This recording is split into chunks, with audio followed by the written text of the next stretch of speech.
Yes, friends, on a Wednesday, it's OGP, the One Giant Podcast, where, of course, we're your host over here, Adam Armbrecht, also covering the Brooklyn Nets heading into the playoffs, my friends, on the Locked On Nets podcast with my boy, Doug Norrie. Over there, you're going to find Andy Makowitz, the healthy, wealthy, and wise season generational ticket holder for your New York Football Giants. Buddy, how are we?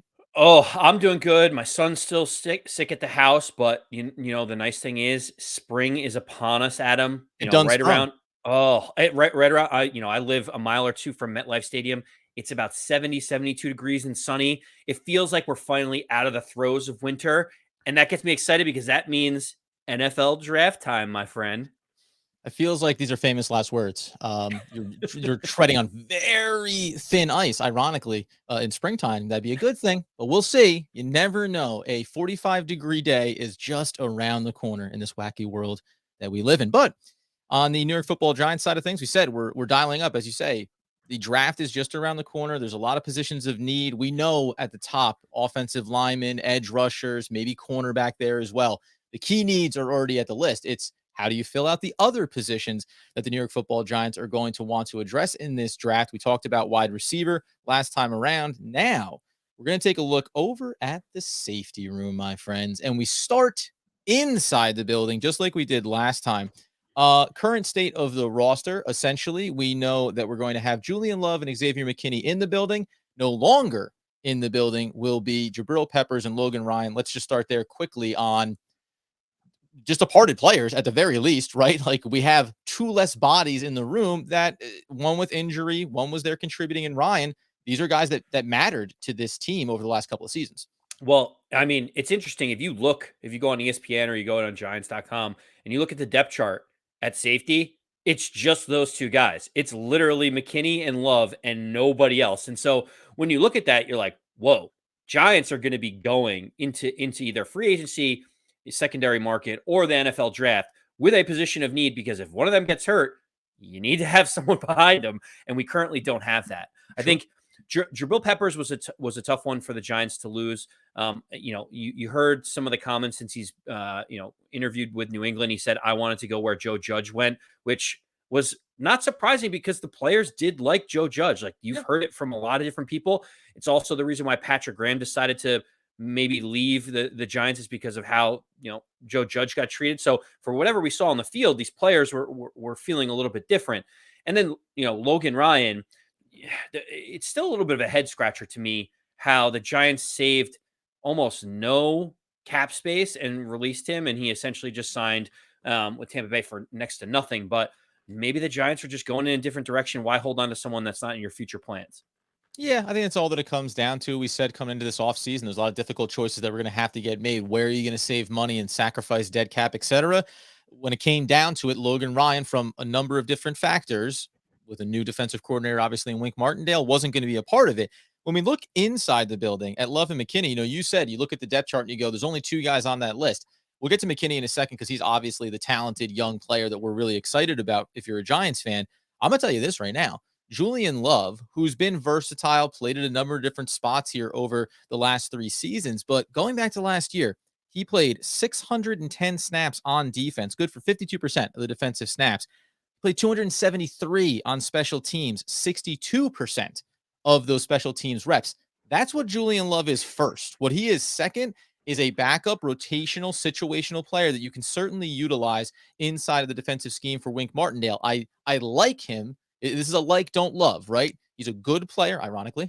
He's a good player, not a great player. I think that he gives you some nice depth here, but you can't go into this draft and into this season thinking that Julian Love is going to be with consistency showing up inside of this defense. I think his versatility is nice for Wink Martindale, but the numbers tell you, including by whatever metrics, Pro Football Focus, the grades have not been stellar for him over the start of his career. So I don't think you can look at him as a, key contributor. He's just a player on this roster, most likely to be a special teams, leader and star going forward, as opposed to on the defensive side of the ball. So are you on this podcast now going to call him Julian like for the rest of time because you're not in love with him, you're in like with him? Is that what I'm I hearing? don't mind that. I don't hate that. We just made something happen, friends. Well, Adam. So listen. I appreciate what you're saying, especially with the special teams piece. we clearly have to have depth because if he gets hurt, then we literally only have Good one player. Yep. safety on the Yep. on the roster. But I think Julian Love does fill in a good spot for the Giants at the safety spot. I will say this, and I think this kind of will talk a little bit more about my feelings on Kyle Hamilton in a minute. But the Giants are changing their defensive philosophy under Wink Martindale, Mhm. and we'll get into it in a second about the importance of the safety position. But last year, Wink Martindale played cover three Yep. defensive scheme more than anything else. More than cover two, more than cover one, more than the race car packages that they usually do. And you may say, "Oh, that's interesting that they have three safeties." I will caution a lot of that has to do with the decimation Yeah. of the cornerback room for the Baltimore Ravens to the point they were pulling guys off the street trying to play cornerback. And so the only healthy players on the roster ended up being safety. So, Adam, it might be a little misleading to be able to say at the top that safety is the most critical position in Wink Martindale's scheme. Yeah, I think 100%. It's a really good point. You go back and look, they show the rankings of the Baltimore Ravens defense, not indicative of what Wink Martindale is capable of or what those players were capable of. It's just that they weren't on the field to be capable of doing what Wink Martindale wanted them to do. Doesn't mean they might not deploy some of it. You always, as a coach, you hope, as a fan of coaches and the staff, you hope that they evolve their system. And Julian Love can certainly have a role within it. Let's just quickly say here, Xavier McKinney coming off of last season, allowed 35 receptions on 47 targets, 69 solo tackles, 5 interceptions. Remember, the rookie year had the injury, so it felt like he was just starting to get himself going last season. He is as exciting and as dynamic a player as you could want inside of a Wink Martindale system. We know that he has speed. We know that he can get into the coverage game as well. So I think when we look at Wink Martindale, we go, yes, this is a player that you love to plug in here. Now it's about how do you pair someone with him on the back end that also offers some versatility and that can be a compliment for him? And in that vein, when we look, because you mentioned his name there, we talk about the possibilities inside this draft class. We understand that there are a lot of talented safeties here, including one that is as and entrenched at the top of the draft as he possibly could be, and that's Kyle Hamilton out of Notre Dame. I can't be more steadfast in my belief that the only way the Giants will botch this draft at the top is if they take Kyle Hamilton with the fifth or the seventh pick. I firmly believe that the Giants have so many other areas of need that drafting Kyle Hamilton, although a freak of nature, super athleticism would be a great player, is just not the direction the Giants should go.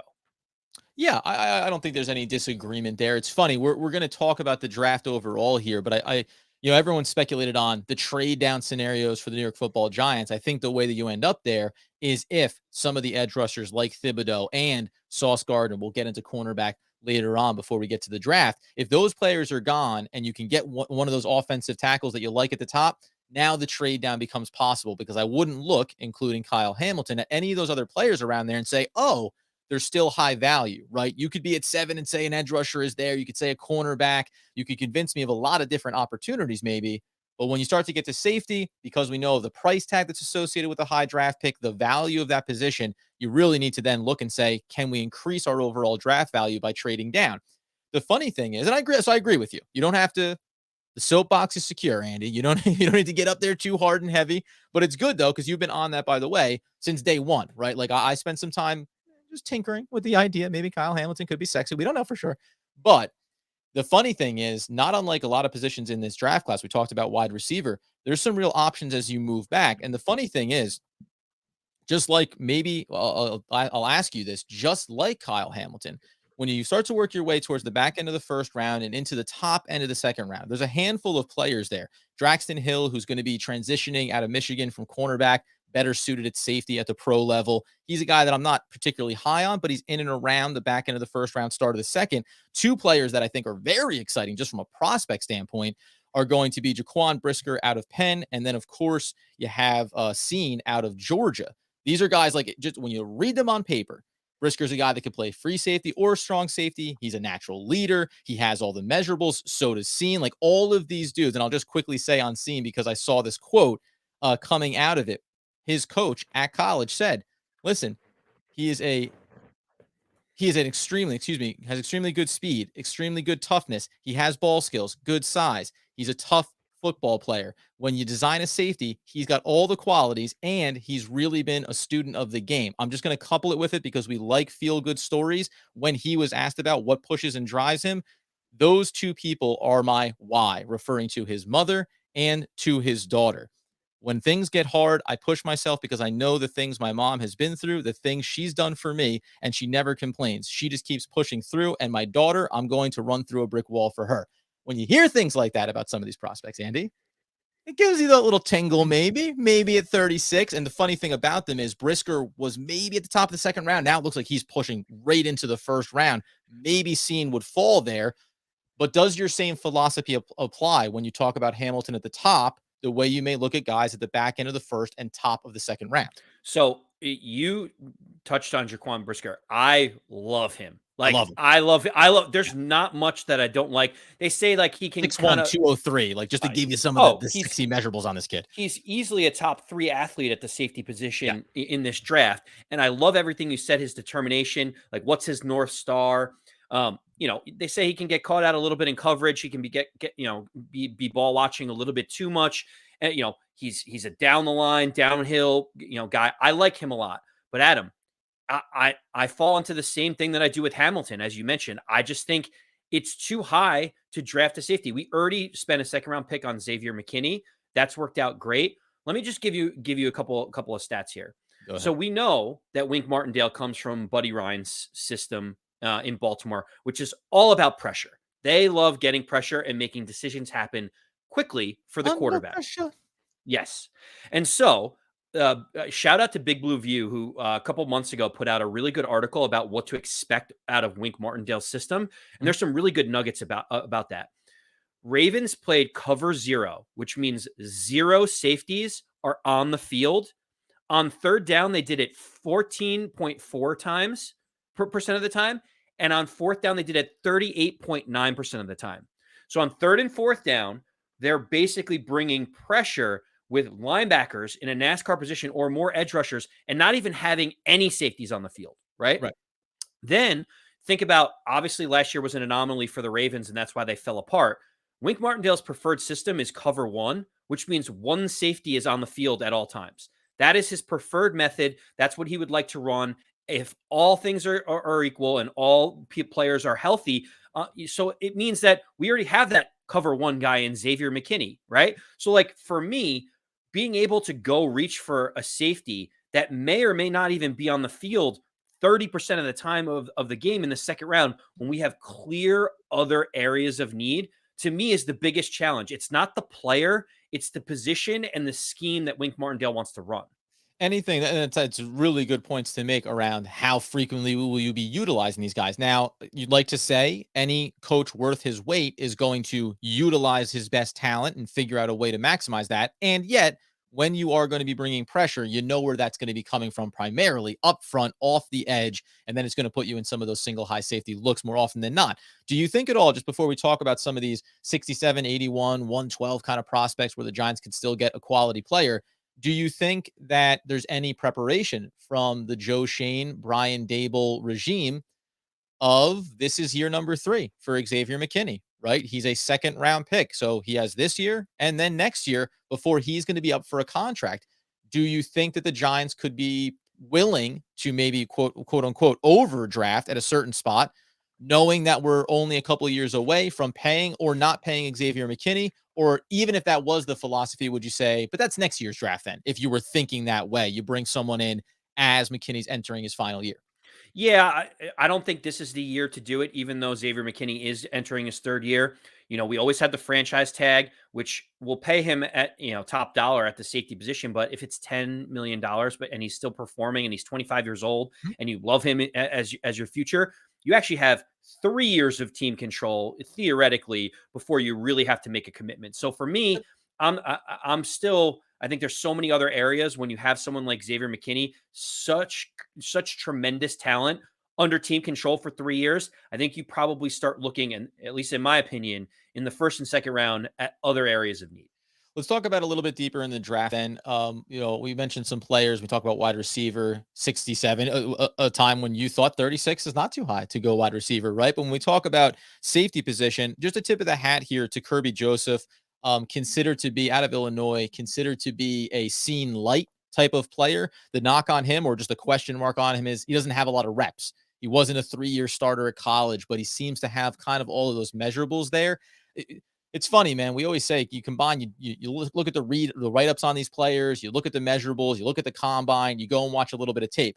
I liked, again, maybe like Julian Love, didn't love what I saw on tape. He looks good. Now, maybe it's just a part of his development, but he's a guy that's in that 67 kind of range where you go, boy, that's a little bit more of a gamble, especially when you frame it the way that we're talking about it. So as we move out of 67, when we start to look in between, 67 is back end, getting compensatory picks after the 3rd round and in towards the 4th round in 81.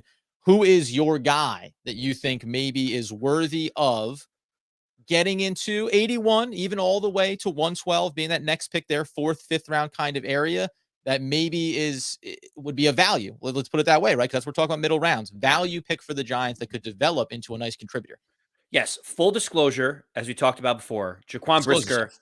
love him. Love him Yeah, a lot. right. If he Let's be starts to clear. fall at any scenario, like plan number one is I would even consider trying to move up a couple spots from that, the pick in the 80s to be able to get him if for some reason he is still available. That would be, Brisker? yes. Brisker's going at the latest. Brisker's going at the top of the 2nd round. There's no way you're going to see him that far back. Well, that's what. So my point still stands that I would not take him in the 2nd round. However, if he starts to fall for whatever reason, I'm saying that is optimal A1A beachfront avenue for me, right? Well, but when we think about what Wink Martindale thinks about the position, how much people are going to be on the field, I start looking at more diamonds in the rough development players that might fit the system. And when I started looking at different tape and started profiling some different guys, one guy that you might be surprised to hear me talk about is Verone McKinley III. He is a 5'11 safety out of the University of Oregon. I think he's a redshirt junior this year. And Adam, I gotta say, when you watch his tape, it's awesome. Like he's just one of those guys, and I know this is so cliche. You're just like, how is he in the right spot every single time I see him on the field? Like, how does he know where the ball is going before the quarterback does? That's the type of instincts that Verone McKinley has. And they say that he is probably the most intellectual player in terms of seeing the field and understanding what's happening of all the safeties in the class. Now, I will say, after his combine and his pro day, Adam, it is not looking too good for Verone McKinley when we talk about measurables. He seemed to falter in quite a few different areas. When we look at, for instance, like his broad jump, he finished 15th out of 16th in all safeties. His bench press, he was 7th out of 9th. His 40 time was a 4.6, and change 40. He did not jump off the screen in any measurables. And obviously that is making him, move back considerably and fall in most people's draft boards. Oh, big deal, Andy. So he's not that fast. He's not particularly athletic, and he's a little bit short. And he's also light. You know what I mean? Like, those are things that you can clean up. But you still feel like this is a prospect when you go this is a football player, not an athlete, right? Where you say, yeah, if you look at all the measurables, you're gonna go, oh, I don't love that kid. But there's nothing but a myriad of examples over the history of the NFL where you go, yeah, guy may not look good on paper or in shorts and a t-shirt, but put on the pads, get him on the field, and to what you spoke to, high football IQ, he knows how to make football plays. Well, so coming out of Texas, he was a top 6 cornerback out of the state of Texas, which is pretty good because they're like a football factory. He had offers from all major colleges, decided to go to Oregon. Played a little bit, sparingly his freshman year, started moving up his sophomore year. COVID hit. This year, he really came into his own. He had 6 interceptions. And Adam, he literally was all over the field. It was like he follows the eyes of the quarterback, doesn't concern himself with anything else, and gets himself in the right positions. And for me, I love this idea of having that type of player playing center field in a cover one for Wink Martindale. That's the type of player you want. I don't need a super athletic guy that puts himself out of position, that tries to make up for it with athleticism. I need someone that can hold the back line and understand what's going on around him. And listen, I know this is not the comp that I am giving, but I will just say there is another safety that played for the Baltimore Ravens that was under 6 feet and weighed about 5 Wow. more pounds Wow, this guy's than going big here. Big Verone swing McKinley here. did, Here we and go. also ran a 4.57, almost 4.640, and that was Ed Reed. And the Love it. reason why I say that is I'm not comparing Verone McKinley to Ed Reed by any means. Ed Reed Right. is top 2 or 3 safety of all time, in my opinion. But what I'm saying is, in Wink Martindale's system, in that system that they run, Mhm. it's not all about freak athletes that can jump 12 feet in the air. It's about having guys that understand football. And that's what I think Verone McKinley brings to the table. Do you think that, okay, so 112 feels like a great spot to take him? You feel really comfortable with that? Are you sitting there as, you move through 81, you're seeing 95, 100? Are you willing to maybe spend a little bit to go grab the kid at 105? Or is it, I like this prospect if he falls to us here, right? I'll take him at this spot. Unlike you said, maybe moving up a couple of picks there in the second or third round to target a guy specifically. Well, it's crazy because he was a top recruit out of high school. Sure. Everything that he did in college showed that he was a ball hawk, and he led the nation in snaps his junior year during COVID. Like, he's on the field, he's available, he's making interceptions.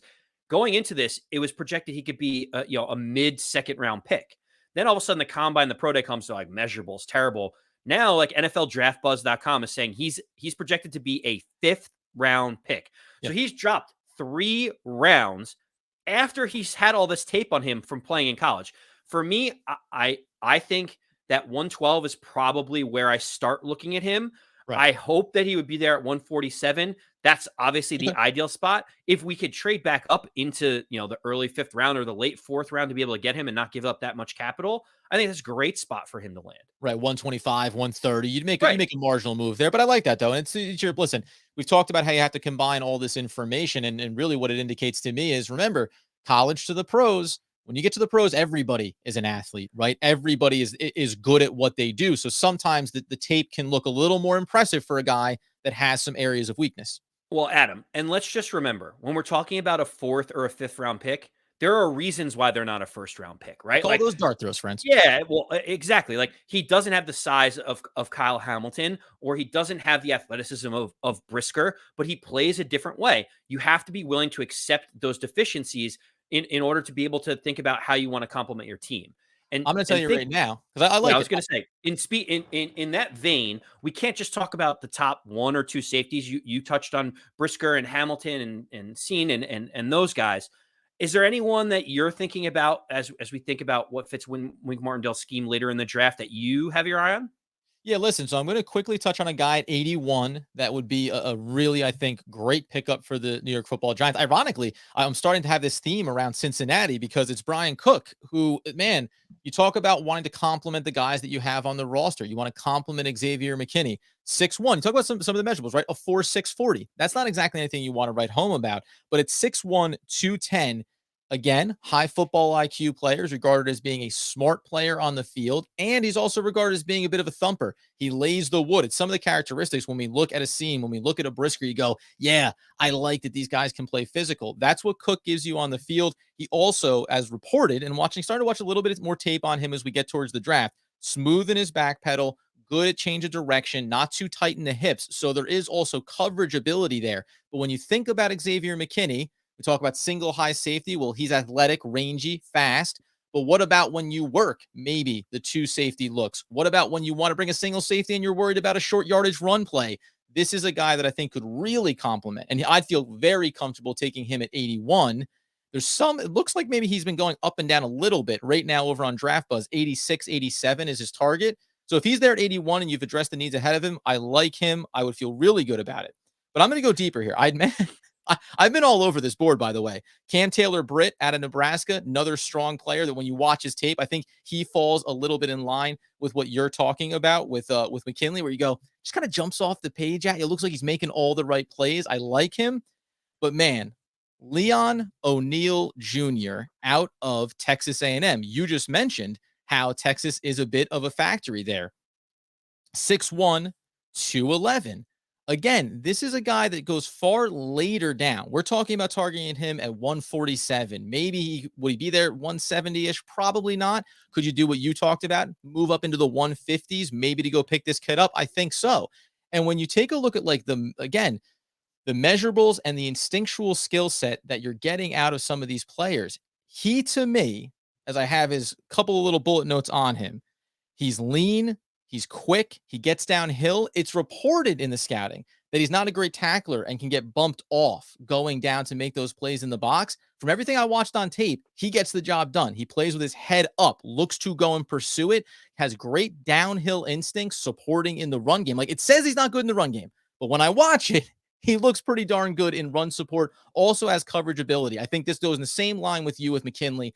This is a guy, you throw a dart at him, and if you don't have expectations that you need to run two high safeties 80% of the time, well, now here's a kid that in his rookie year can rotate through, start to take away reps from Julian Love, and then eventually become that secondary component for the Giants.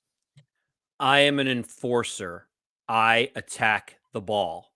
That is how he described himself when they asked him what type of player you are. If that doesn't get you fired up, he's like, I'm an Exactly. enforcer. I just attack. Like, I see the ball, I go after it, and I get my hands on the ball, or I attack the ball. Like, you gotta love that type of player. He's obviously a bigger safety. Like, that's how Yeah. he presents. But I do love the confidence.